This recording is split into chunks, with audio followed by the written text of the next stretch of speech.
ছোট্ট বন্ধুরা, আজকে আমরা পড়ব পাঠ ৪৮। এই পাঠের নাম আমাদের দেশ।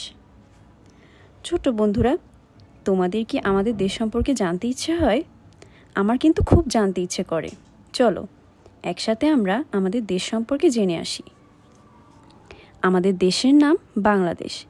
এদেশে অনেক নদী আছে, নদী বয়ে চলে, পাখিরা গান গায়, গাছে ফুল ফোটে। এদেশের আকাশ নীল, আকাশে উড়ে বেড়ায় সাদা মেঘ, রাতে চাঁদ ওঠে, কত ভালো লাগে।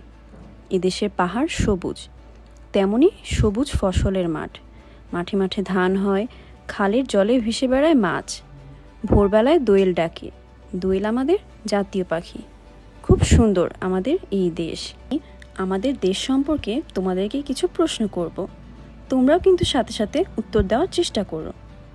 বলো তো আমাদের দেশের নাম কি? আমাদের দেশের নাম বাংলাদেশ। এদেশের আকাশ কেমন হয় জানো তোমরা? এদেশের আকাশ হয় নীল। খালের জলে কি ভেসে বেড়ায়? খালের জলে ভেসে বেড়ায় মাছ। আমাদের জাতীয় পাখির নাম কি জানো? আমাদের জাতীয় পাখির নাম হলো দোয়েল। এর পরের পাঠটি হলো পাঠ ৪৯। এখন আমরা জানব মাছের রাজা সম্পর্কে।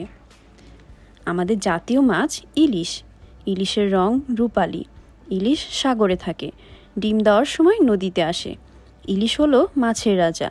ইলিশ ভাজা খেতে মজা। তোমাদেরকে মাছের রাজা সম্পর্কে কিছু প্রশ্ন করব, তোমরাও কিন্তু সাথে সাথে উত্তর দেওয়ার চেষ্টা করো। আমাদের জাতীয় মাছ কোনটি জানো তোমরা? আমাদের জাতীয় মাছ হলো ইলিশ। ইলিশ কোথায় থাকে?